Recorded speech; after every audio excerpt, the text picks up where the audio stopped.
सोलापूर शहरात आपण पाहतोय की जिल्हा परिषदेच्या बाहेर पूनम गेटवरती या ठिकाणी आंदोलन सुरू आहे आणि आंदोलनकर्ते जे आहेत ते खरं तर दिल्लीमध्ये जे जंतर मंतरवरती विद्यार्थ्यांवरती अमानुषपणे लाठीचार्ज झाला आणि जे शिक्षण मंत्री आहेत केंद्रीय धर्मेंद्र प्रधान त्यांचा राजीनाम्यासाठी हे सगळं प्रकरण तिथं घडत असतानाच अमानुषपणे लाठीचार्ज झाला आणि या घटनेला घेऊन सध्या या ठिकाणी आंदोलन सुरू असल्याचं आपल्याला पाहायला मिळतंय।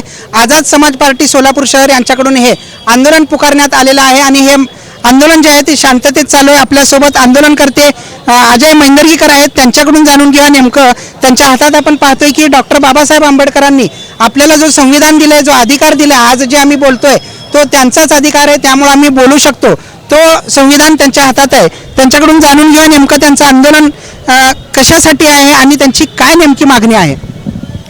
सर्वांना क्रांतिकारी जय भीम जय संविधान। आज आमच्या या आमरण उपोषणाचा दुसरा दिवस आहे। आपल्याला सर्वांना माहीतच आहे की देशभरामध्ये किती तरुणांवर अत्याचार ह्या भाजप सरकारने केलेला आहे। विद्यार्थ्यांना फक्त त्यांनी न्यायासाठी, त्यांच्या रास्त मागणीसाठी शांततापूर्ण आंदोलन केल्यानंतरही त्यांच्यावर अमानुषपणे लाठीचार्ज करून महिलांना, मुलींना मारून जो अत्याचार या देशामध्ये उठवला आहे त्या अत्याचाराच्या विरोधात आज आम्ही उपोषण जाहीर केलेलं आहे। चंद्रशेखर आझादांनी सुद्धा संसद भवनमध्ये समोरच तिथं आंदोलन करता येतं, काय सांगाल नेमकं?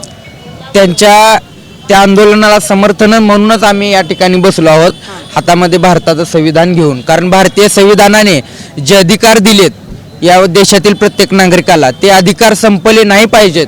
या हुकुमशाही सरकारने, या हिटलरशाही सरकारने जो उच्छान माजवला आहे या देशामध्ये, तो हाणून पाडण्यासाठी इथला प्रत्येक नागरिक जो भारतीय संविधानाला मानतो तो आज रस्त्यावर उतरलेला आपल्याला दिसत आहे।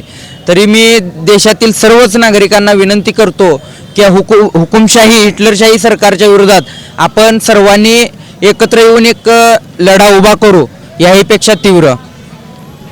आणि अजून एक विनंती, या सरकारला एक इशाराच देतो की कायदा पायदळी तुडवून जर तुम्ही हे प्रकार करत असाल तर इथला तरुण कायदा हातात घेऊन या गोष्टीला सामोरं जाईल, एवढा एक इशारा देतो।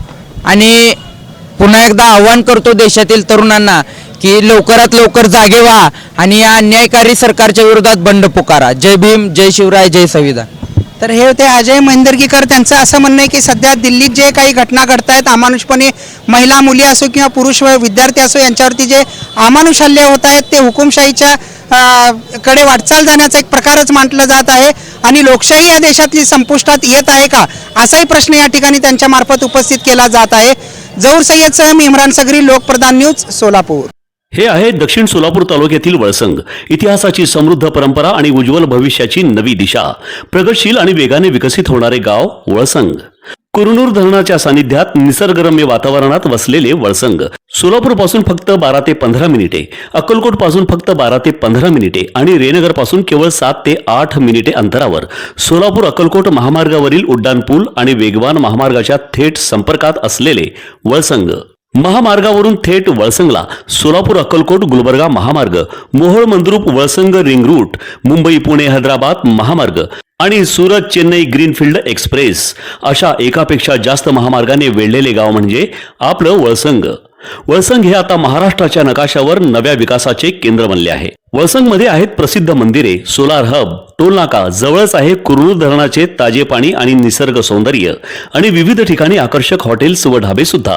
प्रवासात थकलेल्या प्रवाशांसाठी स्वादिष्ट जेवण, आराम, ताजेतवाने आणि प्रदूषण मुक्त वातावरण। वळसंग हे केवळ गाव नाही, एक उत्कृष्ट थांबा आहे, एक संधी आहे, एक भविष्य आहे। वळसंग ऐतिहासिक वारसा, आधुनिक कनेक्टिव्हिटी आणि उद्याच्या विकासाची हमी।